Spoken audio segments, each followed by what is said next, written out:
Pastor जी आप प्रार्थना करें, टाइम इज ओवर, 8 बज गया है, प्लीज। आइए हम लोग प्रार्थना करेंगे। स्वर्ग और पृथ्वी के अधिपति, पराक्रमी, सर्वशक्तिमान और सर्वव्यापी, सर्वज्ञानी, सर्वसामर्थी परमेश्वर, मसीह यीशु के मधुर और सामर्थ्य नाम से आपके सामने आते हैं और तुझे धन्यवाद देना चाहते हैं आज के यह संध्या समय के लिए। एक बार फिर से आपने अद्भुत अनुग्रह के अनुसार यह सुंदर मौका आपने दिया है, क्योंकि बार बार ऐसा मौका आपके अद्भुत अनुग्रह के अनुसार ही हम लोग प्राप्त करते हैं।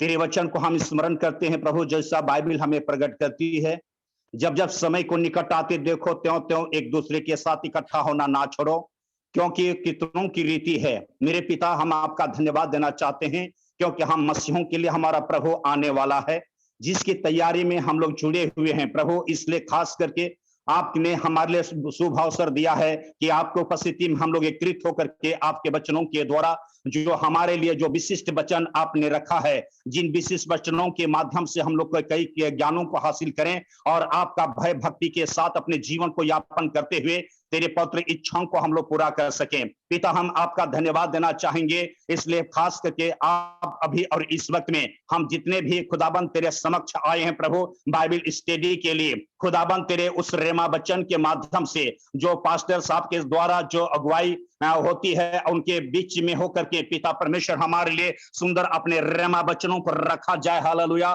ताकि हमारे जीवन के द्वारा महिमा मिलने के लायक बनाने के लिए प्रभु हम आपसे निवेदन और विनती और प्रार्थना करते हैं। इसलिए हम सभी लोगों को तैयार किया जाए ताकि जो तेरा वचन हमारे लिए दिया जाता है बीज के रीति पर, हालेलुया, वह हमारे बीच में उगने वाले बन जाए, ताकि तेरी पवित्र इच्छाओं को निरंतर पूरा करते हुए भय भक्ति के साथ अपना जीवन को यापन कर सकें और आपका नाम को आदर दे सकें। इसलिए आप अभी और इस वक्त में अपने वायदे के मुताबिक हमारे बीच में है, हम आपका धन्यवाद देना चाहते हैं। इसलिए खास करके विशेष रीति से हमारी यही प्रार्थना है प्रभु, इस समय जो जितने भी वचन दिया जाता है पास्टर साहब के द्वारा उनके मुख में से होकर के आप बोल बातचीत कर ना, तेरा तो वचन बाइबल यही कहती है, मुझसे अलग होकर तुम कुछ नहीं कर सकते। हाँ प्रभु, इसलिए तेरे सामने आए हैं और पिता परमेश्वर हम आपसे प्रार्थना करना चाहते हैं, ना तो बल से ना शक्ति से परंतु मेरी आत्मा के द्वारा ही होगा।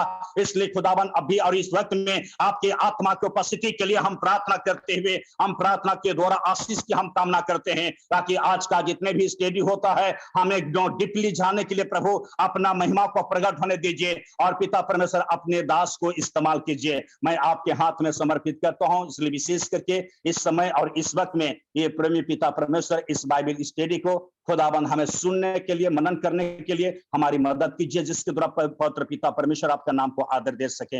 हम सारी महिमा तुझे देते हुए प्रार्थना यीशु मसीह नासरी के नाम में मांगते हैं पिता, तू सुनकर दया से ग्रहण कर, आमीन आमीन। आमीन। तो एक बार फिर से मैं हम सब के पिता परमेश्वर की स्तुति करता हूँ और उसकी महिमा करता हूँ। उसने फिर से आज का ये समय हमें दिया है और इसलिए समय ना गंवाते हुए हम आज के अध्ययन में आगे बढ़ेंगे। कल तक की बात जो हमने देखा कि कैसे परमेश्वर ने सिस्टमैटिक वे रखा है कि वो जो मेमने का लहू है और उससे संबंधित सारी बातों को हमने देखा कि कैसे उसके मांस को खाना है निकलने की तैयारी में, और सब बातों को हमने ध्यान किया। मैं विश्वास करता हूं कि आप मेरे निवेदन के अनुसार जरूर रिवीजन कर रहे होंगे। मैं अपनी तरफ से भरसक प्रयास कर रहा हूं कि कोई ऐसी बात न रह जाए जो छूट जाए, जिसको ऐसा कहना पड़े कि अरे इसको ये तो हम भूल गए। और इसलिए प्रयास मेरा ये जारी है और इसलिए आज हम निर्गमन 12 के 13 पद से आगे 13 और 14 पद को पढ़ेंगे। यहाँ क्या लिखा है देखिए। ये आज के दिन भी ये बात हमारे साथ लागू होती है, कैसे ये मैं समझाता हूँ। पढ़िए।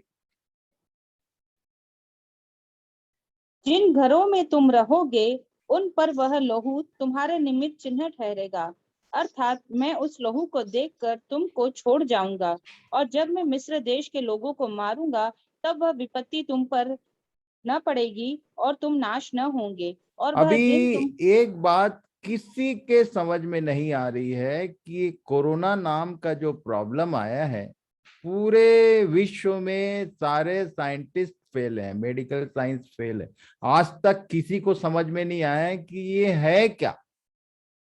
कोई कोई कोई कहता है चाइना के कारण हुआ, कोई कहता है इसके कारण हुआ, कोई आज तक इसकी कोई दवाई नहीं बनी। जो भी दवाई बनी है सारी फॉल्स है, कोई काम का नहीं है।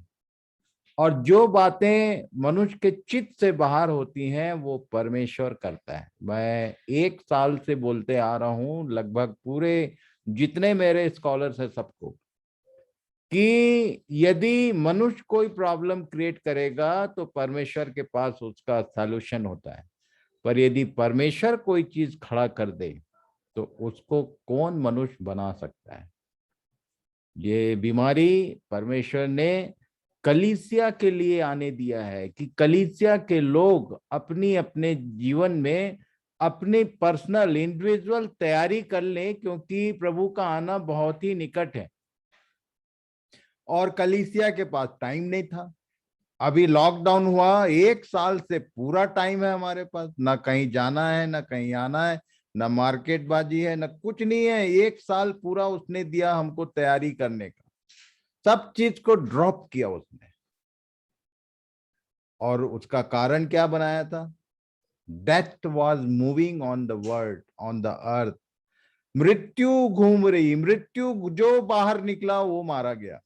आप ध्यान कीजिए कि जो अपने अपने घरों में हैं और जो घरों के भीतर हैं, बुजुर्ग लोग भी जीवित हैं, जो किसी भी कारण से बाहर निकला, एग्जैक्टली ऐसा ही स्थिति मिस्र में आया था। और तब यहां पर ये कह रहा था, the token of blood, life was insured through the token of blood.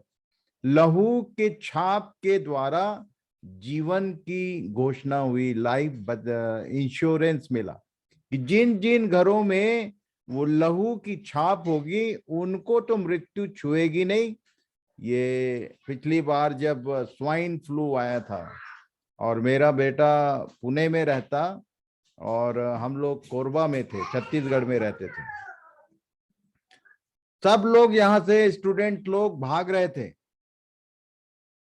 पर भागने से मृत्यु जो है वो पीछा थोड़ी छोड़ती। ट्रेन में भी स्वाइन फ्लू इन्फेक्शन, वायरल ये जो इन्फेक्शन फैलता है, तो वो ट्रेन, बस, फ्लाइट, वो सब नहीं लगता उसको। मैंने अपने बेटे को और उसके साथ जितने फ्रेंड्स थे सबको एश्योर किया कि उस लहू के बाड़े में रहो, तुम पर यह विपत्ति नहीं पड़ेगी। क्या लिखा है यहाँ, फिर से पढ़ो जरा। जिन घरों में तुम रहोगे उन पर वह लहू तुम्हारे निमित्त चिन्ह ठहरेगा, अर्थात मैं उस लहू को देखकर तुमको छोड़ जाऊंगा। और जब मैं मिस्र देश के लोगों को मारूंगा तब वह विपत्ति तुम पर न पड़ेगी और तुम नाश न होंगे। और वह दिन तुमको स्मरण दिलाने वाला ठहरेगा और तुम उसको यहोवा के लिए पर्व करके मनाना। वह दिन तुम्हारी पीढ़ियों में सदा की विधि जानकर पर्व माना जाएगा। इसको इंग्लिश में कहा जाता है feast of pass over. Death ने पास ओवर कर दिया था जो परमेश्वर के लोग थे उनको। इसका मतलब ये नहीं है, मैं ये नहीं कहने जा रहा हूं कि जितने जो पास्टर, प्रचारक, क्रिश्चियन लोग भी मारे गए, बहुत सारे लोग जो अच्छे विश्वासी थे वो भी मारे गए। तो मृत्यु जो है वो तो परमेश्वर ने लाइफ लाइन, मैं बताया करता हूं कि लाइफ लाइन परमेश्वर ने दी है और उसका एक समय सीमा है। वो बोलता है कि तुम्हारे दिनों और महीनों की गिनती मेरे पास है। पर फिर भी एक ऑप्शन हमारे पास है। दुनिया में जो भी रोग बीमारी आती है या जो इस तरह की समस्या जिसका समाधान मेडिकल साइंस के पास नहीं है, तो कम से कम एक एक ऑप्शन हमारे पास है। क्यों क्यों ये कह रहा हूं मैं, पढ़ो जरा। इब्रानियों 13:8।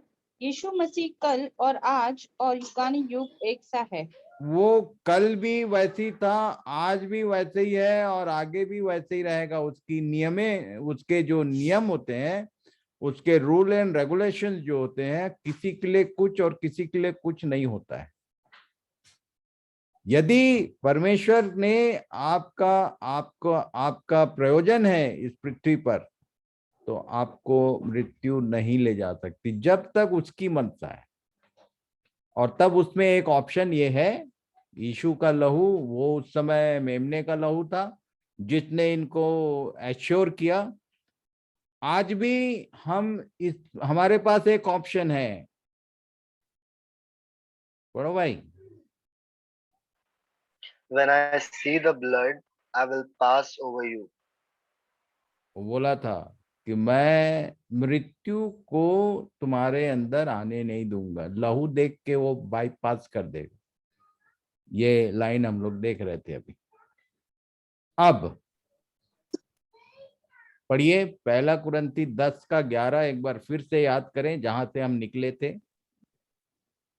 परंतु ये सब बातें जो उन पर पड़ी दृष्टांत की रीति पर थी, और वे हमारी चेतावनी के लिए जो जगत के अंतिम अंतिम समय में रहते हैं लिखी गई है। तो ये सब बातें, कौन सी सब बातें? तो आप ध्यान कर लो। सबसे पहली बात पढ़ो भाई। Egypt, house of bondage. दासत्व Red का Sea, घर बोलते हैं इसको। देन उसके बाद Red Sea, baptizo. इसके बाद Wilderness, temptation. ये 4 सेक्शन है। ये मॉडल है, ये पैराबल है। जो ये सब बातें जो उन पर पड़ी बोलने से सबसे पहली बात तो वाचा बांधा था, और उसमें उसने इस दासत्व की बात कही थी। इब्राहिम से जब 15 अध्याय में परमेश्वर उसके साथ प्रतिज्ञा और वाचा दे रहा था, तो आशीष के बाद बोलते बोलते उसने कहा था कि 400 इयर्स तक तेरे लोग गुलामी में रहेंगे। और गुलामी शुरू कैसे हुई? बहुत ड्रामेटिक, कोई कारण नहीं था। उसके भाई लोगों के बीच में आपस में कुछ मनमुटाव था, भाइयों ने बेच दिया। यूसुफ पहुंचा इजिप्ट, और बड़े ही अद्भुत ढंग से बाकी पूरा परिवार पहुंचाया गया। और इस तरह से ये जब वहां बढ़ गए, आशीष प्राप्त किया इजिप्ट में, मिस्र की बंधुआई, मिस्र देश में इन्होंने आशीष प्राप्त किया। और तब ये ऐसे व्यस्त कर दिए गए कि इनके जीवन में उपासना के लिए जगह नहीं थी। तब परमेश्वर ने कहा कि मैं इनको निकालूंगा, चल मूसा। मूसा को दर्शन दिया और उसको भेजा, और वो बार बार मूसा के द्वारा कहलाता था। मूसा जाकर कहता था कि यहोवा ने हमको दर्शन दिया है और कहता है कि मेरे लोगों को जाने दे। किस लिए जाने दे? किस लिए ताकि जाने वे दे? छुटकारा Worship. क्यों कराया इनका? Upasana. Worship. उपासना करने के लिए। उपासना मैंने अच्छे से समझाया है, याद रखना इस बात को, कि हमारा छुटकारा वो हमारे वर्कलोड को कम इसलिए करना चाहता है, इसलिए छुटकारा देना चाहता है कि हम अच्छे सच्चे उपासक बने। और सच्ची उपासना को भी समझा हमने कि लॉकडाउन में तो चर्चेस बंद हो गया, उपासना कैसे हो? तो कुछ नहीं, उसने पौलुस ने समझाया, क्या तुम नहीं जानते कि तुम्हारी देह पवित्र आत्मा का मंदिर है, और तुम आत्मा में भजन और कीर्तन करते रहो हृदय में उसके सामने। ये सब हमने सीखा। तो निकलने के समय, निकलने का ये 4 स्टेजेस हैं, इसी को हम लोग ध्यान कर रहे हैं। पहला हमने देखा इजिप्ट के बारे में, और वहां से लहू की छाप के द्वारा ये लोग निकले। उसके बाद क्रम भूलना मत। आप पहला कुरिन्थी 14 का 40 में मैंने पढ़वाया था कि परमेश्वर की सारी बातें, वो चाहता है कि सारी बातें ऑर्डर में हो, क्रमानुसार। पहले छुटकारा लहू के द्वारा, उसके बाद ये मृत्यु से बचाए गए, उसके बाद आगे क्या है? पढ़ो। हे भाइयों, मैं नहीं चाहता कि तुम इस बात से अज्ञात रहो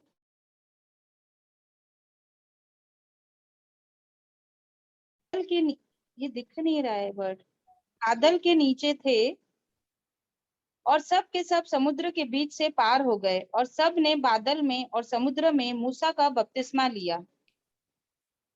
बपतिस्मा जो वर्ड है ये फॉर्मल संस्कार नहीं होता है, इसको समझ लो आप। जैसे ही मिस्र से बाहर आए तो क्या हुआ था, कितने को याद है? ये लाल समुद्र दो भाग क्यों करना पड़ गया? What was the problem?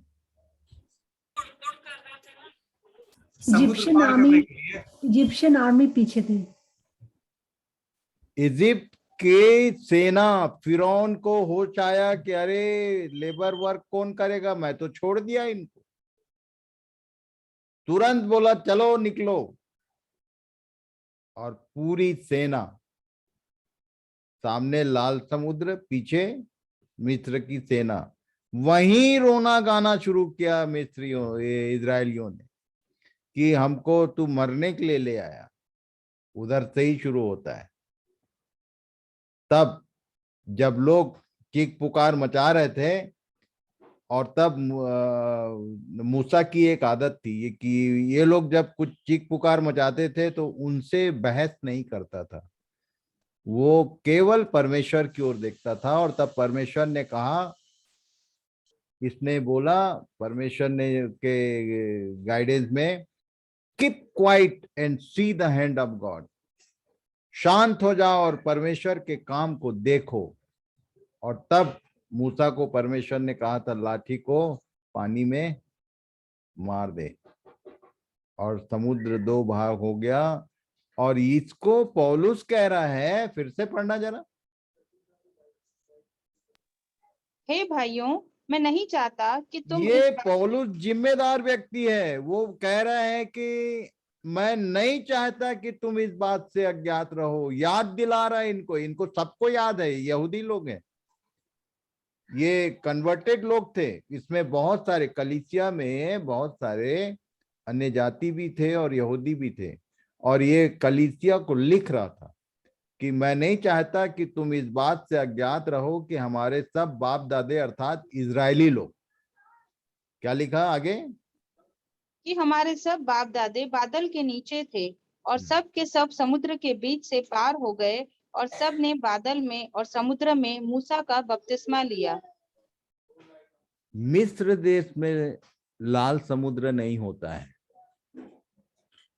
आदमी निकले ही नहीं बंधुआई से और बपतिस्मा ले लेके बैठे। पहले बपतिस्मा ले लेता आदमी, बाद में प्रभु के वचन को सीखना आरंभ करता है। उल्टा क्रम याद रखना, परमेश्वर उल्टा सीधा कोई भी काम एक्सेप्ट करता ही नहीं है। आप ध्यान कर लो अपना अपना कि आपका बपतिस्मा कब हुआ और आपका उद्धार और छुटकारा और लहू से शुद्धता कब हुई, कब लहू को अप्लाई किया, इसको ध्यान कर लेना। क्या लिखा? पहला पत्रस 3 अध्याय उसका 21 पद पढ़ो। बपतिस्मा मतलब क्या होता है? नहाना नहीं होता है। और उसी पानी का दृष्टांत भी अर्थात बपतिस्मा यीशु मसीह के जी उठने के द्वारा अब तुम्हें बचाता है। उससे शरीर के मैल को दूर करने का अर्थ नहीं है, परंतु शुद्ध विवेक से परमेश्वर के वश में हो जाने का अर्थ है। सब मिशन है ये। बैप्टिज्म का मतलब अपने आप को उसके हाथों में वश में हो जाना, या बैप्टाइजो वर्ड है एक्चुअली, ग्रीक में बैप्टाइजो बोलते हैं और हिंदी में उसको बपतिस्मा बोल दिया। वो बपतिस्मा हिंदी शब्द नहीं है भाई, हिंदी डिक्शनरी में खोजोगे तो नहीं मिलेगा। एक्चुअल इसके लिए सही हिंदी शब्द क्या होगा? जरा हिंदी भाषी वाले लोग बोलो। सब यूपी बिहार और झारखंड हम लोग हिंदी वाले हैं ना। अपने आप को सौंप देना। बपतिस्मा शब्द का एक्चुअल इंग्लिश में वर्ड क्या है मालूम है? Immersion. Yes, immerse. Immersion rod देखा है? इमर्सन रॉड गर्मियों ठंड के दिनों में हम लोग कभी कभी, जहां जिनके पास गीजर नहीं है, इमर्सन रॉड बिकता है। इमर्सन मतलब किसी का किसी में समा जाना, समाधि सही शब्द है, समाधि ले लिया। किसमें? मसीह में एक व्यक्ति ने समाधि ले लिया, परमेश्वर के वचन में वो समा गया। Yes. उसका मतलब यह है, पानी का दृष्टांत मतलब वो संस्कार नहीं है भाई कि बपतिस्मा देके अब कलीसिया में सदस्यता मिल गया। बाइबल सदस्यता की तो बात ही नहीं करती है, शिष्यता की बात करती है। Not membership, discipleship. God required discipleship. इसको याद रखना, सुन लो ध्यान से मेरी बात, क्योंकि मैं बिना मतलब की कोई बात करता नहीं हूं। जो कुछ परमेश्वर चाहता है कि आप जानो समझो, वही बता रहा हूं मैं। आप बपतिस्मा लेके किसी चर्च के यदि सदस्य बन गए हैं तो कहीं गलती पर हैं। Are you submitted through the, क्या लिखा एक बार फिर से पढ़ लेना। शरीर के मैल को दूर करने का अर्थ नहीं है, काहे का है? परमेश्वर के वश में हो जाने का अर्थ है। कई बार मेन लाइन चर्चेज में, जहां से मैं बॉर्न क्रिश्चियन हूं, मैं देखा कि दो चीज याद कर लो, बोले तुम्हारा बपतिस्मा हो जाएगा। क्या क्या चीज? देखूं जरा, किसी को याद है क्या? जो नॉमिनल चर्चेज हैं बड़े बड़े हमारे, CNI, मेथोडिस्ट और जितने, क्या चीज पूछते हैं बपतिस्मा के दिन? विश्वास किया कि नहीं किया वो तो गया किनारे, केवल दो चीज याद कर लो बोलते हैं, प्रभु की प्रार्थना और विश्वास वचन। ये बोलना आ गया तो बपतिस्मा दे दो। ये करते आ रहे हैं, कराते आ रहे हैं। प्रोटेस्ट करो, बदल दो, अभी भी मौका है। Protest it. जो चीज बाइबल के अनुसार नहीं है उसको प्रोटेस्ट कर दो। क्या लिखा? उसी पानी, फिर से पढ़ लो। और उसी पानी का दृष्टांत भी अर्थात बपतिस्मा यीशु मसीह के जी उठने के द्वारा अब तुम्हें बचाता है। उससे शरीर के मैल को दूर करने का अर्थ नहीं है, परंतु शुद्ध विवेक से परमेश्वर के वश में हो जाने का अर्थ है। रोमी 6 का 1 से 4 तक भी पढ़ लो, पढ़ो जरा। सो हम क्या कहें? क्या हम पाप करते रहें कि अनुग्रह बहुत हो? कदापि नहीं। हम जब पाप के लिए मर गए तो फिर आगे को उसमें क्यों कर जीवन बिताएं? क्या तुम नहीं जानते कि हम जितनों ने मसीह यीशु का बपतिस्मा लिया तो पढ़ उसकी लो। मृत्यु का बपतिस्मा लिया? सो उस मृत्यु का बपतिस्मा पाने से हम उसके साथ गाड़े गए, ताकि जैसे मसीह पिता की महिमा के द्वारा मरे हुओं में से जिलाया गया, वैसे ही हम भी नए जीवन की सी चाल चले। क्या कह रहा है? क्या लिया? बपतिस्मा कई लिया। बार कई बार मैंने देखा बॉम्बे में तो बड़ा डांस और म्यूजिक के साथ गाते हैं, we are the people of grace. English में कोरस गाते हैं डांस कर कर। We are the people of grace. तो अनुग्रह इसलिए नहीं हुआ है कि पाप करते रहे, पाप की कंटिन्यूटी यदि बनी हुई है, हाँ, तो समझ लो कि अनुग्रह उठ चुका है। ये आगे आएगा टॉपिक। ये जरा 5 किताब पूरा कर लें, उसके बाद अगले नए नियम की 4 किताबों पर ध्यान करेंगे। एक होमवर्क दे देता हूं, क्वेश्चन मार्क आपके लिए, कि नए नियम की जो 4 किताबें हैं उसमें सार क्या है, मुख्य बात क्या है? चारों किताब देखूं जरा कोई है। जो 4 सुसमाचार हैं, मत्ती, मार्क, लूक एंड जॉन, इसका मटेरियल क्या है, क्या मैटर है उसमें? यीशु मसीह का जन्म Life of Jesus. एक व्यक्ति के पैदा होने से लेकर उसके मारे जाने, जिलाए जाने और उठाए जाने तक का वर्णन। तो एक ही किताब में क्यों नहीं लिख दिया? 4 क्यों?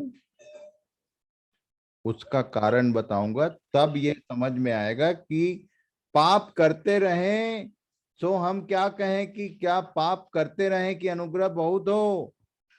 ये वो चारों किताब अध्ययन करेंगे तब बताऊंगा। कदापि नहीं, ये लिखा। आगे पढ़ो। हम जब पाप के लिए मर गए तो फिर आगे को उसमें क्यों कर जीवन बिताएं? क्या तुम नहीं जानते कि हम जितनों ने मसीह यीशु का बपतिस्मा लिया फिर तो जब जब ये क्या तुम नहीं जानते आता है ना, तो रुक के अपने बारे में पूछ लेना। Do you know your self? अपने बारे में जानते हो? ये क्वेश्चन मार्क के साथ शुरू करता है। क्या तुम नहीं जानते? तो बहुत सारे 90% क्रिश्चियंस लोग जो मेन लाइन से हैं वो नहीं जानते हैं कि बपतिस्मा लिया क्यों। हम जितनों ने मसीह यीशु, हाँ, यहां पर किसका बपतिस्मा लिखा है भाई? मसीह यीशु का। कोई डूब का बोलता है, कोई छिड़काव का बोलता है, कोई और कुछ बोलता है, कोई आग का बोलता है। यहां क्या लिखा पौलुस ने? मसीह यीशु का बपतिस्मा। ये लिया क्या? पूछ लेना अपने देने वाले से भी पूछना कौन सा बपतिस्मा दिया। जितने चर्च उतने प्रकार का बपतिस्मा का नाटक है, ड्रामा बोलता हूं। ये क्या लिखा? हम जितनों ने मसीह यीशु का बपतिस्मा लिया, तो आगे पढ़ो उसकी ना। मृत्यु का बपतिस्मा लिया। हाँ, तो उस मृत्यु का बपतिस्मा पाने से हम उसके साथ गाड़े गए। अच्छा रुक जाओ। ये गाड़े गए, मान लो हमारे चर्च में, हमारे असेंबली में, चाहे छोटा है चाहे बड़ा है, कोई किसी व्यक्ति की डेथ हो गई, ठीक है। अब कहाँ उसको दफनाया जाता है?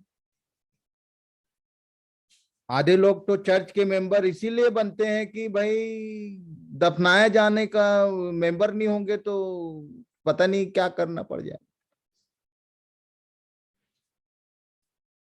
दफना दिए कहां पर? कब्रिस्तान में।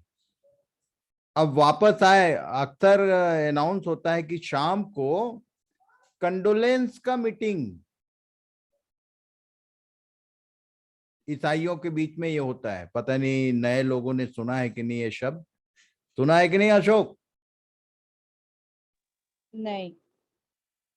अशोक किधर है? गए भी है, ज्वाइन भी किए हैं। ज्वाइन भी किए हैं। मतलब जिसके घर में किसी की डेथ हो गई, उसके घर में भाई थोड़ा मीटिंग, प्रार्थना, दुआ करने से उनको शांति मिलेगी। कंडोलेंस की मीटिंग नाम है। जो नए कन्वर्टेड लोग हैं उनको शायद ठीक से नहीं मालूम होगा, ठीक है। अब कंडोलेंस का मीटिंग के लिए सब लोग जब शाम को घर पहुंचे तो वेलकम कौन कर रहा है? जिसको दफनाए थे वही। का मतलब ये तो बहुत बड़ा ड्रामा हो जाएगा, आधे लोग भाग जाएंगे। जिसको गड़ाए हैं वो उधर वेलकम करने खड़ा है। बपतिस्मा मतलब क्या है? गाड़े गए, गाड़ा जाना। हमारा पुराना जीवन समाप्त, मर गया। जो मर गया उसको दफनाया जाता है।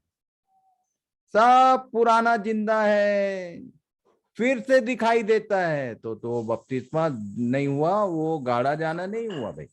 वो कोई संस्कार पूरा कर लिए तुम लोग और मरोगे। जो दिया वो भी मरेगा और जो लिया वो भी मरने वाला है। उस दिन समझ में आएगा कि तुमने परमेश्वर के वचन में फुल गोलमाल कर दिया, समझाया नहीं, ना खुद जाना ना किसी को समझाया। बपतिस्मा का मतलब गाड़ा जाना होता है, नहाना नहीं होता है। और गाड़े जाने का मतलब पुराना जीवन को दफना दिए, अब नया जीवन, नए जीवन किसी चाल चले, इसलिए दिया गया बपतिस्मा। आप लोग क्यों लिए, कितने क्यों दिया, तुम जानो, तुम्हारा काम जाने। मेरा काम बताना क्या लिखा है, उससे दाएं बाएं हटना मत। पढ़ो। इब्रानी 11 के 29 में बहुत डेंजरस बात लिखी है। विश्वास ही से वे लाल समुद्र के पार ऐसे उतर गए जैसे सूखी भूमि पर से। और कौन लोग थे ये? जिन लोगों को लहू की छाप के द्वारा बचाया था परमेश्वर ने मृत्यु से, उन लोग लाल समुद्र के पार ऐसे उतर गए जैसे सूखी भूमि पर से। और जब मिस्रियों ने वैसा ही करना मिस्री चाहा, कौन? जिन लोगों को ये लहू के बारे में मालूम नहीं, जब उन्होंने भी ऐसा ही, दो भाग है याद रखना, ये जो बपतिस्मा है ये बचाता भी है और मारता भी है। यदि लहू को अप्लाई किए बिना तुमने बपतिस्मा लिया तो तुम तो मारे गए। कहानी पुस्तक नहीं है बाइबल। Be careful. ये आग के समान ये समझा दो पूरे एरिया में जो तुम्हारे कनेक्शन में आता है कि are you died with Christ, तुम मसीह के साथ दफनाए गए व्यक्ति हो कि नहीं। क्योंकि लहू को अप्लाई किए हुए लोग बच गए और जो लहू अप्लाई नहीं किए थे उन्होंने भी लाल समुद्र को क्या बोला पौलुस ने? बपतिस्मा लिया। ये भी बपतिस्मा लेना चाह रहे थे बिना लहू के एप्लीकेशन, मारे गए। कहानी पुस्तक नहीं है। बी केयरफुल, इसको याद रखना। क्या लिखा है यीशु के बारे में? मत्ती 3:16-17। और यीशु का बपतिस्मा लेकर तुरंत पानी में से ऊपर आया और देखो। इसने क्यों बपतिस्मा लिया भाई?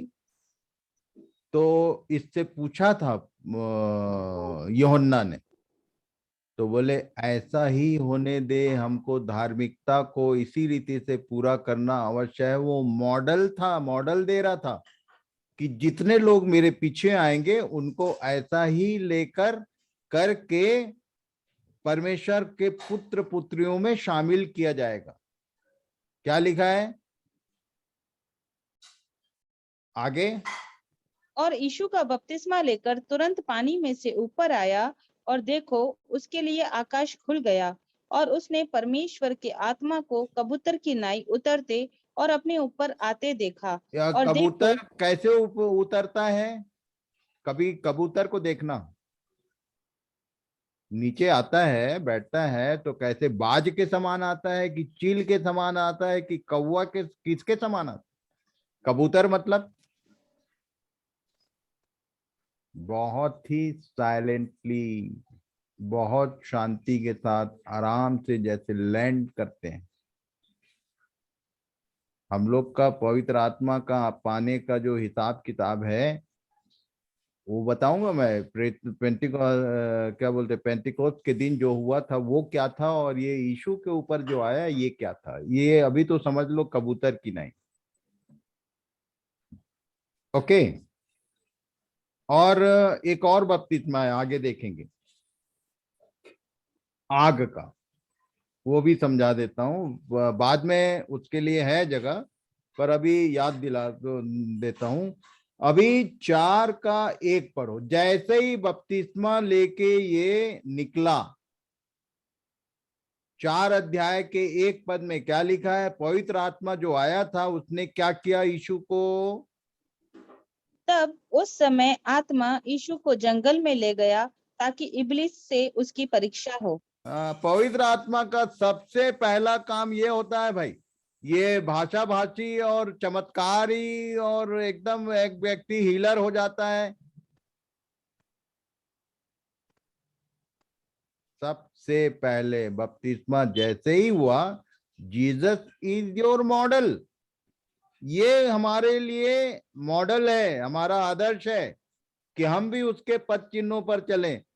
अच्छा, जैसे ही एक व्यक्ति मन फिराता है, प्रायश्चित करता है और बपतिस्मा लेता है, तो मैं गवाही सुनता हूं, अब शैतान मेरा कुछ नहीं कर सकता। तो शैतान 2 किक लगाता है। किसको? जो बपतिस्मा लेके बाहर आया है। क्यों? उसको लिखा क्या है एबीसीडी मालूम नहीं। जब यीशु की परीक्षा हुई तो तीनों बार, ये आगे पढ़ लेना 4 के, कि क्या क्या क्या यीशु कैसे पास हुआ परीक्षा में? लिखे हुए वचन के द्वारा। वो हर बार बोलता था लिखा है। यदि तुमको किसी भी बच्चे को एग्जामिनेशन हॉल में यदि यही ना याद आए कि लिखा क्या है तो फेल होना तय है उसका। ये इतना अध्ययन क्यों कराया जा रहा है कि शैतान जब तुम्हारी परीक्षा ले तो फेल मत हो जाओ। तुमको मालूम रहे कि हर विषय दुनिया में ऐसा मनुष्य के जीवन में कोई विषय नहीं है जिसका लिखित उत्तर बाइबिल नाम की किताब में ना हो। जो पढ़ता है वो जानता है, नहीं पढ़ने वाले को नहीं समझ में आएगा। ये बच्चा बालक था 12 साल का, तभी से लगा पड़ा था। हम लोग तो बहुत लेट लेट आए हैं।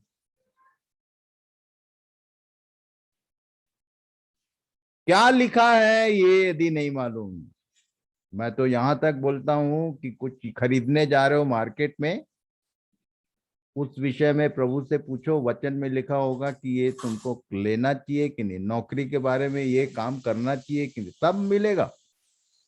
वहां तक का गाइडलाइन देता है परमेश्वर। वो अपने वचन में अपने बच्चों को आधा अधूरा ज्ञान नहीं देता, पूरी बात बताता है। यहां लिखा है उस समय जब घोषणा हो गई कि ये मेरा प्रिय पुत्र है जिससे मैं अत्यंत प्रसन्न हूं, तो पहला काम आत्मा ने क्या किया, यीशु को जंगल में ले गया और आगे यदि ध्यान से पढ़ोगे तो हैंड ओवर कर दिया। आगे कौन ले जा रहा है? तब शैतान उसको मंदिर के कनघरे में ले गया। यदि कोई आम आदमी देखेगा तो यीशु को कौन ले जा रहा था? आत्मा नहीं ले जा रहा है, वहां पर कोई स्वर्गदूत नहीं है उसकी सहायता करने के लिए, आंसर के लिए। उसको मालूम होना चाहिए था कि लिखा क्या है, बस इसी से पास हुआ। बार तीनों बार लिखा है कि और शैतान उसको वहां ले गया, और शैतान उसको वहां ले गया। तुम यदि बपतिस्मा ले लिए और प्रायश्चित कर लिया तो कोई तोप नहीं चल गया है, ये शैतान तुमको लेके जाएगा टेस्ट करने के लिए। ये कहानी पुस्तक नहीं है भाई, ये सत्य वचन है परमेश्वर का। पढ़ो जरा 15 अध्याय। तब मूसा और इस्राएलियों ने यहोवा के लिए 12 अध्याय 14 अध्याय 15 पढ़ लेना, मैं छोड़ रहा हूं। इन लोग कैसे लाल समुद्र पार किए वो सब लिखा हुआ है। जब पार हो गए तब वर्शिप, पहला गीत, सबसे पहला गीत जो यहोवा के लिए छुटकारे का गाया गया, पूरी बाइबल में ये पहला गीत है। इसके पहले कोई गीत भजन नहीं था, किसी ने उसके लिए कोई गीत कहीं नहीं गाया।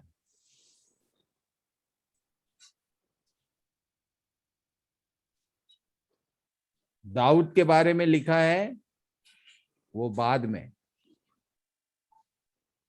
ये मूसा और इस्राएलियों ने यहोवा के लिए गीत गाया और डांस, पढ़िए। तब उन्होंने कहा, मैं यहोवा का गीत गाऊंगा क्योंकि वह महाप्रतापी ठहरा है। घोड़ों समेत सवारों को उसने समुद्र में डाल दिया है। और हारून की बहन मरियम नाम नबिया ने हाथ में डफ लिया और सब स्त्रियां डफ लिए नाचती हुई उसके पीछे हो ली। वाह भाई, बढ़िया मौका आया, छुटकारा मिला। दुश्मन जो वो उसके गुलाम बनाने वाले लोग थे उनको परमेश्वर ने मास मूवमेंट करके समुद्र में डुबा दिया, उनके घोड़े, उनका सब चीज। और ये लोग गा रहे हैं, नाच रहे हैं, डब बजा रहे हैं। उसके बाद क्या हुआ भाई, पढ़ो जरा। तब मूसा इस्राएलियों को लाल समुद्र से आगे ले गया और वे शूर नाम जंगल में आए और जंगल में जाते हुए 3 दिन तक पानी का सोता न मिला। उसने बोला था कि 3 दिन के यात्रा में इनको जाने दे, जंगल में जाके ये लोग मेरी उपासना करेंगे। उपासना तो हुआ, लाल समुद्र के बाद नाच रहे हैं, गा रहे हैं, स्तुति कर रहे हैं। उसके बाद क्या हुआ, फिर वे शूर नाम जंगल में आए और जंगल में जाते हुए 3 दिन तक पानी का सोता न मिला। क्यों नहीं मिला भाई? ये परमेश्वर के लोग हैं, पानी नहीं मिल रहा है, समुद्र पार करके आए हैं और पानी नहीं है। मैं कभी कभी मेरा प्रश्न, आपके सारे प्रश्नों का उत्तर मेरे पास है। मैं एक आध प्रश्न करूंगा ना, तो अच्छे अच्छे लोगों का हवा निकल जाता है। कितना पानी है पूरे पृथ्वी में? 1/3 77%. 1/3 2/3 वाटर है और 1/3 ड्राई लैंड है। और अभी पूरे दुनिया में ड्रिंकिंग वाटर का क्राइसिस है। क्यों? कभी पूछा, कभी खोजना समझ में आएगा। प्रभु बताएगा उसका उत्तर, उसी के पास है केवल उत्तर। इतना पानी है चारों तरफ, पर पीने का पानी नहीं है आदमी के पास। यहां पर ये लाल समुद्र से आगे गए, 3 दिन हो गया, पानी नहीं मिल रहा है। और तब क्या हुआ भाई आगे? फिर मारा नाम एक स्थान पर पहुंचे, वहां का पानी खारा था। अच्छा, उसे वे पानी न- मिला भी तो पीने लायक नहीं था। आगे? उसे वे न पी सके, इस कारण उस स्थान का नाम मारा पड़ा। तब वे यह कहकर मूसा के विरुद्ध बकझक करने लगे कि हम क्या पिएं। और बकझक मैं छोड़ दिया हूं, आगे पढ़ लेना। थोड़ा बहुत बकझक नहीं कर रहे थे, ये गाली गलौज में उतर आए। बकझक का मतलब वो होता है, कहां से आ रहे हैं? 400 साल मिस्र में रहकर आ रहे हैं, वहां का बहुत सारा चीज इनके साथ चले आ रहा है कल्चर में, समझे? अभी नाच गान खत्म हुआ नहीं कि परमेश्वर ने टेस्ट लिया। टेस्ट, यीशु का भी टेस्ट रोटी से हुआ था पहला। इनके लिए पीने का प्रॉब्लम आया, और तब ये लोग मारा को याद रखना, बपतिस्मा के बाद नेक्स्ट है मारा। और तब डिटोनॉमी 8:2 में क्या लिखा है, पढ़ो। और स्मरण रख कि तेरा परमेश्वर यहोवा उन 40 वर्षों में तुझे सारे जंगल के मार्ग में से इसलिए ले आया है कि वह तुझे नम्र बनाए और तेरी परीक्षा करके यह जान ले कि तेरे मन में क्या क्या है, और कि तू उसकी आज्ञाओं का पालन करेगा या नहीं। 3 चीज का टेस्ट होता है। यीशु का भी 3 बार टेस्ट हुआ, और जितने टेस्ट सबका मिला लेना 3, 1 2 3। क्या क्या टेस्ट करने के लिए? 40 साल तक टेस्ट। अच्छा, वो मार्क कितने दिन का था वो भी बताऊंगा। वो केवल 11 दिन का रास्ता था, जिसको 40 साल तक इनको, मान लो कि अभी मेडिकल का कितने साल का कोर्स होता है भाई? 5 years. 5 इयर्स में बच्चा डॉक्टर बन जाता है। अब पता चला कि एक बच्चा 7 साल लगा दिया। क्यों? फेल कर गया, फेल हुआ। फेल हो रहा है, फेल हो रहा है। ये फेल हो के 40 साल हो गया। अभी पार छुटकारा हुआ इतना बड़ा, मिस्रियों को मार के उनको एक तो वहां से निकाला गुलामी से, फिर मिस्रियों को समुद्र में, और तब नाच गा रहे हैं। और आगे थोड़ा सा प्रॉब्लम आया कि नहीं, कि चिल्ला चिल्ली शुरू किए। Test, just after baptism Jesus was tested by Iblis. पवित्र आत्मा का पहला काम उसके जीवन में ये था। बी केयरफुल, याद रखना, ये तुम एक क्रम नहीं बदल सकते। मिस्र, उसके बाद लाल समुद्र, और लाल समुद्र के बाद जंगल शुरू होता है, टेस्ट शुरू होता है।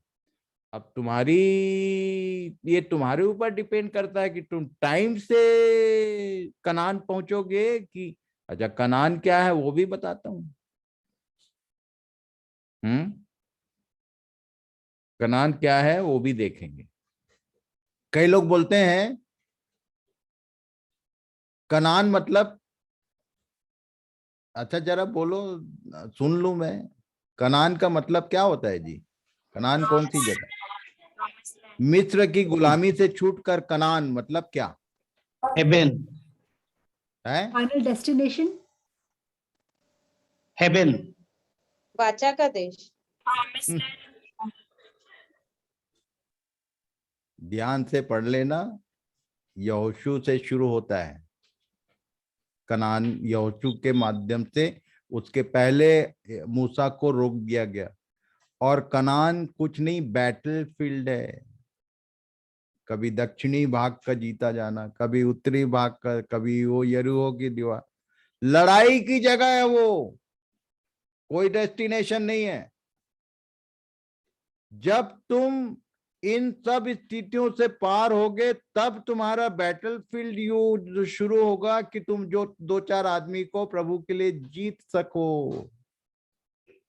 अभी यही नहीं मालूम, कई लोग कनान मतलब स्वर्ग बोलते हैं। Final destination is not that, that is only demo symbol. हम लोग पैराबल अध्ययन कर रहे हैं, parable of victorious spiritual life, Kanan, जहां पर युद्ध कर करके लड़ के उस जगह को जो प्रॉमिस लैंड कहा गया था, प्रतिज्ञा का देश, उसको लड़ के युद्ध करके ऑक्युपाई करना पड़ा। प्रेज द लॉर्ड, हालेलुया बोला और पा गए स्वर्ग। ऐसा नहीं है भैया, थोड़ा ध्यान कर लेना। ये कहानी पुस्तक नहीं है, मैं बार बार बोल रहा हूं। जो कुछ उन पर पड़ा वो सब बातें हम जो अंत के दिनों में रहने वाले लोग हैं, हमारे लिए पैराबल्स हैं, दृष्टांत हैं। और 3 चीज का टेस्ट होता है। क्या क्या? फिर से पढ़ो। तब मूसा और स्मरण रख कि तेरा परमेश्वर यहोवा उन 40 वर्षों में तुझे सारे जंगल के मार्ग से इसलिए ले आया है कि वह तुझे नम्र बनाए और तेरी परीक्षा करके यह जान ले कि तेरे मन में क्या क्या है, और सबसे पहले नम्र बनाता है।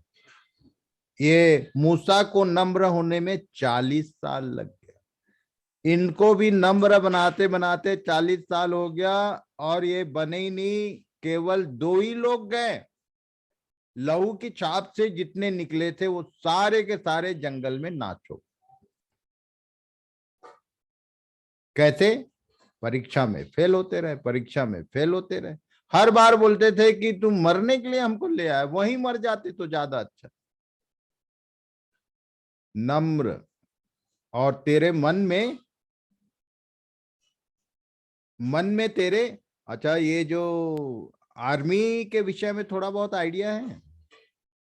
आर्मी में सुबह से शाम तक परेड परेड, दिन भर परेड, गन उठा के। तो एक से क्या,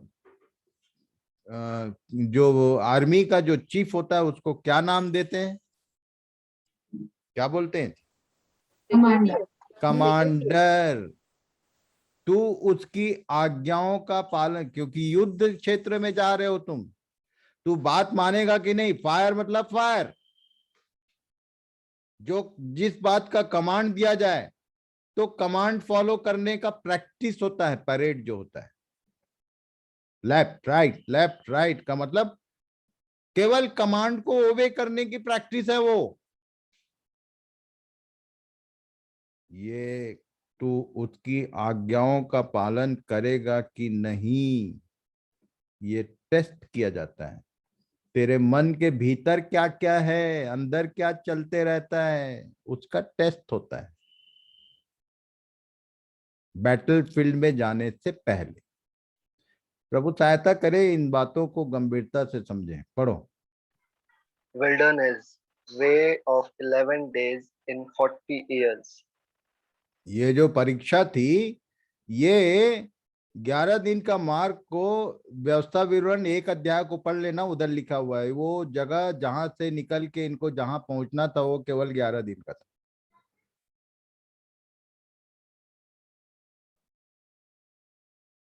आग का बपतिस्मा, कई लोग बोलते हैं आग का बपतिस्मा, काहे का?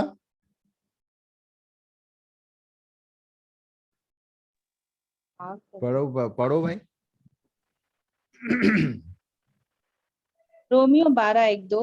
इसलिए हे भाइयों, मैं तुमसे परमेश्वर की दया स्मरण दिलाकर विनती करता हूँ कि अपने शरीरों को जीवित और पवित्र और परमेश्वर का भावता हुआ बलिदान करके चढ़ाओ। ये यही लोग तुम्हारी जब बलिदान चढ़ाते थे ठीक है। एक ही किस्सा याद दिलाता हूं। एलिया के दिनों में क्या हुआ था? एलिया ने क्या चैलेंज किया था? कौन सच्चा परमेश्वर है, इसको साबित करो, चलो तुमको पहला मौका। और तब लोग एक दूसरे को नाच के गा के और कैसा मार लहू लहान हो गए, पर वो आग नहीं गिरी। परमेश्वर ने एलिया ने क्या प्रार्थना किया था मालूम? स्वर्ग से आग गिराने के लिए। क्या बोला, क्या था उसका शब्द याद है? He was made a claim, मैं तेरा दास तुझसे प्रार्थना करता हूं।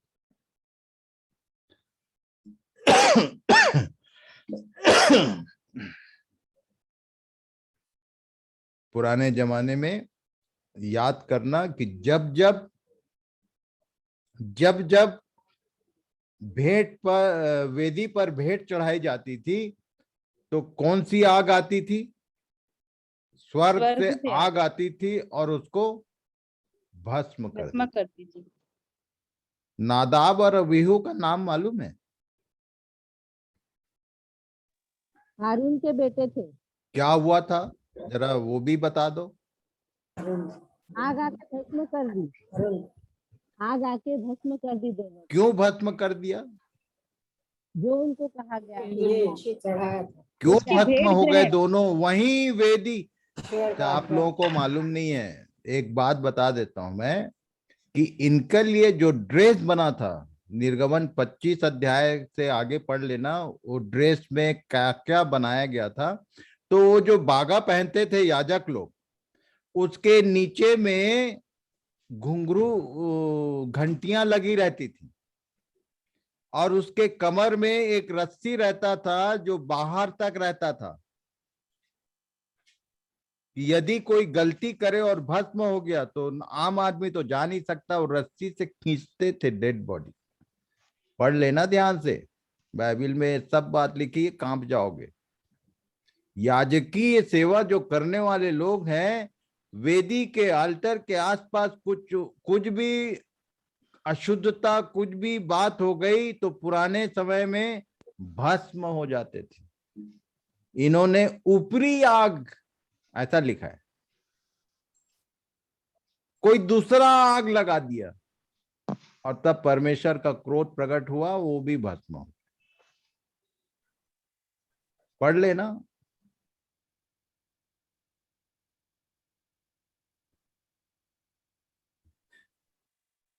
क्या लिखा है यहां, फिर से पढ़ लेना भाई।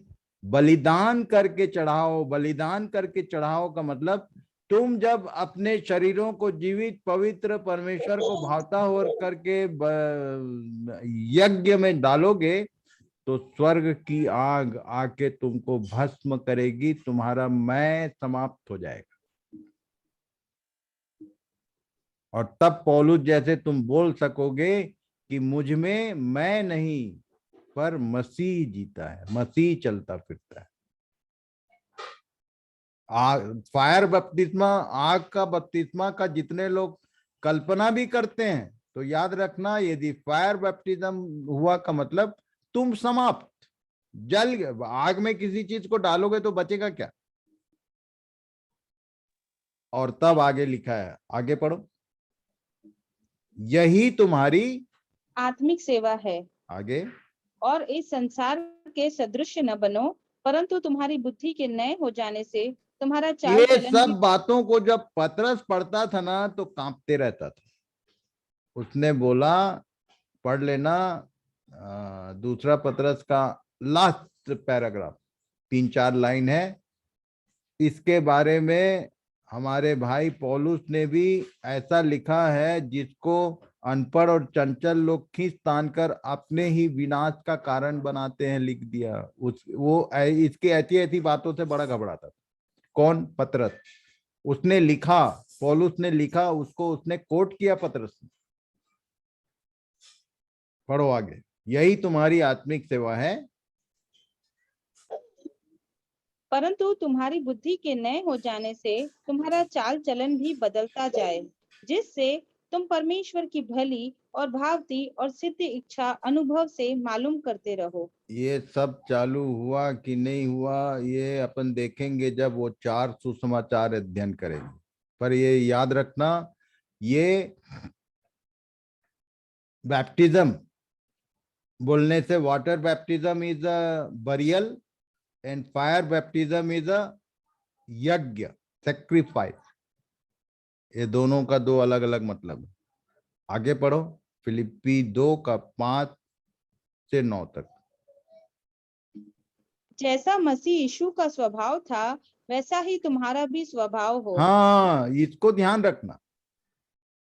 ये कह रहा है पौलुस, जैसा मसीह यीशु का स्वभाव था वैसा ही तुम्हारा भी स्वभाव होना चाहिए। कैसे? आगे, जिसने परमेश्वर के स्वरूप में होकर भी परमेश्वर के तुल्य होने को अपने वश में रखने की वस्तु न समझा। हाँ, थोड़ा पर बहुत जानकारी हमारा हो जाता है ना तो हम लोग फूल के कुप्पा हो जाते हैं। बोले अरे, बोले ऐसा ऐसा चीज सीखे हम लोग, किसी को मालूम नहीं है। ये बोल रहा है परमेश्वर के स्वरूप में होकर भी परमेश्वर के तुल्य होने को। उस दिन देखे थे हम लोग जब ज्ञान के नॉलेज के विषय में ध्यान कर रहे थे कि परमेश्वर का ज्ञान एक व्यक्ति को नम्र बनाते जाता है। जैसे जैसे ज्ञान बढ़ता है वैसे वैसे आदमी और नम्र होते जाता है। तो यहाँ लिखा है परमेश्वर के तुल्य होने को भी अपने योग्य, क्या लिखा?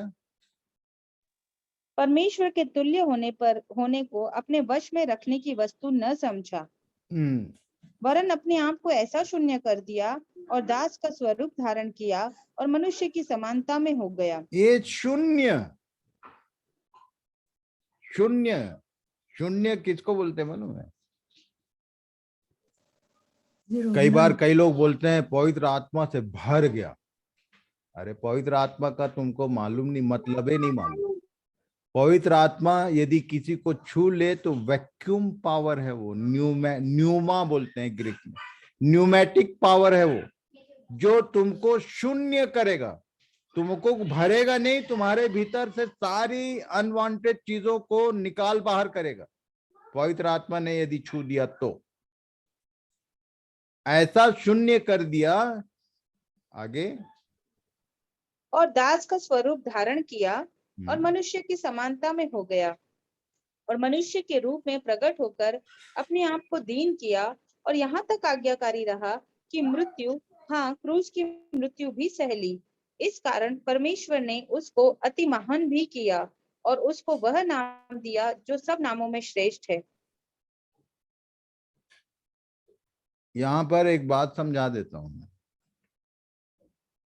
शैतान और यीशु में फर्क क्या है? यीशु ने स्वर्ग का सिंहासन छोड़ के अपने को नीचे शून्य बना दिया और तब उसको परमेश्वर ने सब के ऊपर नाम दिया। और शैतान क्या कर रहा था? वो नीचे से ऊपर जाने की, सिंहासन पे बैठने का जुगाड़ में था। परमेश्वर ने कहा अधोलोक तक उतारा जाएगा। इसको याद रखना, ये satanic nature and Christian Christ का नेचर। तुम जितना ऊपर जाना चाहोगे उतना नीचे जाओगे, और तुम जितना नीचे अपने को नम्र बनाओगे उतना ऊपर जाओगे। ये फॉर्मूला है परमेश्वर का, ये फॉर्मूला है।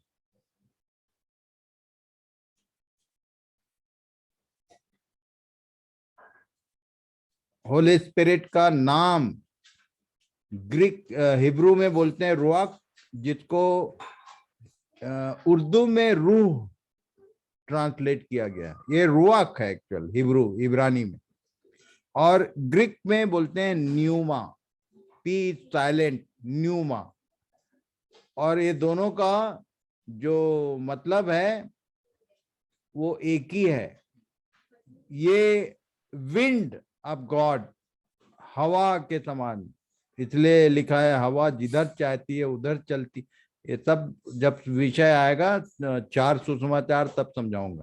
पर इतना समझ लो कि हवा जो है दो तरीके से काम करती है, एक तो कंप्रेसर सिस्टम और दूसरा वैक्यूम सिस्टम। ये मैं नागपुर वालों को समझाया था, किसी को याद है क्या? विश्वास बताओ जरा, compressor means what and vacuum means what? किसी को भी याद है? Anyone can answer? Compressor system क्या है और वैक्यूम सिस्टम क्या है? और न्यूमा या रुआक का जो एक्चुअल मतलब है वो वैक्यूम से रिलेटेड है, कंप्रेसर से नहीं।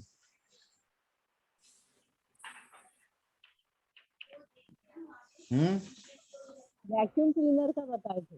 हाँ, वैक्यूम क्लीनर को एग्जांपल देके बताया था। उसमें बीचों बीच एक नॉब रहता है डायरेक्शन चेंज करने।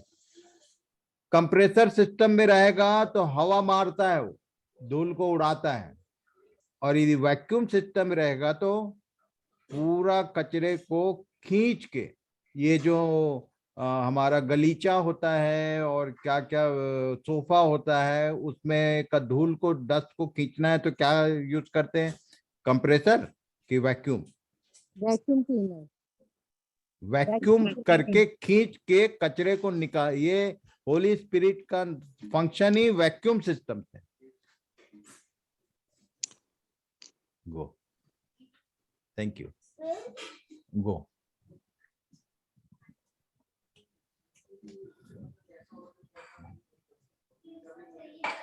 तो कंप्रेसर से हवा भरता है, फुग्गा फुलाने के लिए प्रेशर लाइन होता है, पर न्यूमेटिक सिस्टम कभी भी भरता नहीं है, वो खींच के बाहर खाली करता। टेक्निकली इसको समझ लेना। पवित्र आत्मा ने यदि छू दिया तो तुम्हारे अंदर का सारा चीज निकाल बाहर करेगा पूरी ताकत से, ये उसका फंक्शन है। प्रभु सहायता करे कि उसको ठीक ठीक समझें। अब यहूदा का 5 पद, बिफोर रेवलेशन, अंत का, यीशु के दोबारा आगमन के पूरे हिस्ट्री के पहले एक लाइन लिख दिया यहाँ पर, यहूदा की पत्री उसके 5वें पद में क्या लिखा? पर यद्यपि तुम सब एक बार जान चुके हो, तो भी मैं तुम्हें इस बात की सुधि दिलाना चाहता हूँ। ये यहूदा जो है इस पूरी कहानी को याद दिला रहा है। तुम सब बात, अभी हम लोग जो जो चीज नहीं जानते थे, जो बचा है अभी जानने का प्रयास कर रहे हैं। अभी तो निर्गमन में मतलब जंगल में पहुंचे ही हैं, आगे क्या क्या वो भी देखेंगे। पर ये चिता रहा था, यद्यपि तुम सब बात एक बार जान चुके हो, तो भी क्या लिख रहा है? तो भी मैं तुम्हें इस बात की सुधि दिलाना चाहता हूँ कि प्रभु ने एक कुल को मिस्र देश से छुड़ाने के बाद, ये कौन एक कुल था भाई? इस्राएली। जिनके बारे में हम अभी 15 दिन से देख रहे हैं। ये बोला उस कुल को मिस्र देश से छुड़ाने के बाद भी क्या लिखा? विश्वास न लाने वालों को नाश कर दिया। क्या विश्वास इनका नहीं था भाई? है? किस बात को ये कह रहा है कि थोड़ा ध्यान तो करो कि क्यों नाश कर दिया है? तो आगे चलेंगे हम लोग गिनती की पुस्तक में, तब समझ में आएगा कि ये नाश क्यों हुए। पूरी कहानी एक्चुअल में गिनती की पुस्तक में है, देखेंगे। पर उसके पहले कुछ कुछ मुख्य बातें हैं वो मैं बता दूंगा। वहां गिनती की पुस्तक को मे बी नेक्स्ट मंडे शुरू करेंगे। 5 किताब देखना है ना, तो ईमानदारी से कोई चीज छोड़ना नहीं है, आपको सब बताना पड़ेगा मुझे कि निर्गमन का अभी कौन सा अध्याय तक पहुंचे हम लोग? 15। अभी अध्याय कितने हैं उसमें पूरे निर्गमन में?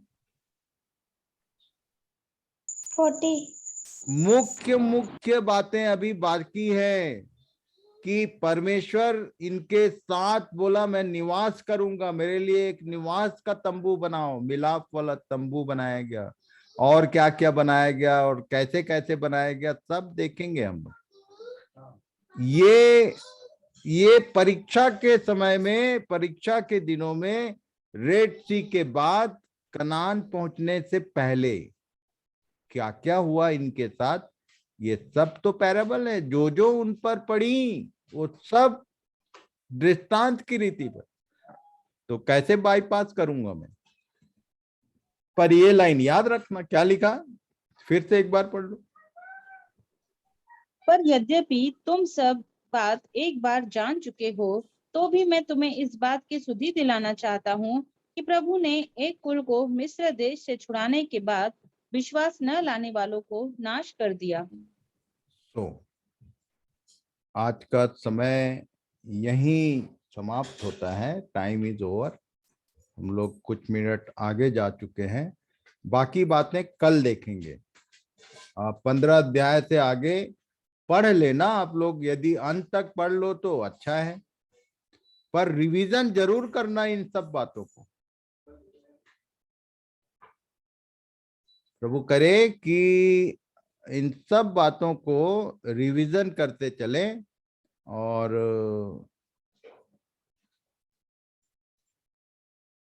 आज इस अध्ययन का समापन उत्तम और कोई पास्टर जी हैं?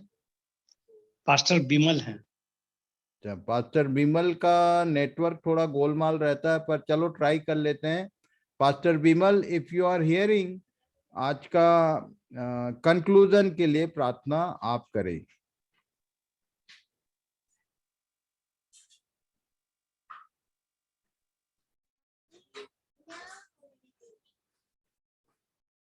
पास्टर बिमल, यदि आप सुन रहे हैं तो आज की अंतिम प्रार्थना आप करिए।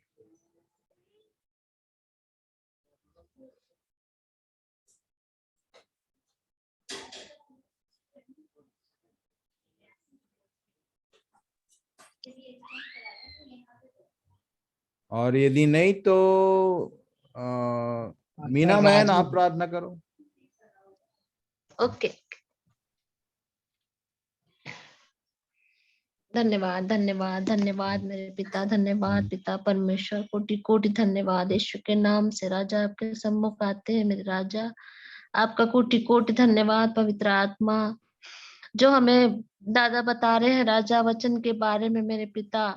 गूढ़ बातें और कठिन से कठिन बातें, जैसे आपने अपने वचन में कहा है राजा कि मैं आप पर, सब पर, अपने जितने भी बेटा बेटी है उन पे मैं अपनी आत्मा ढेलूंगा और अपने वचन बताऊंगा, कठिन से कठिन बातें बताऊंगा। हाँ मेरे राजा, आपके वचन के अनुसार ही होने दे राजा, क्योंकि हम राजा लालयित है राजा इस वचन को सुनने के लिए, और आपके सारे भविष्य के जितने भी आपकी बातें हैं राजा, वो सब हमारे हृदय में बसने पाए मेरे पिता।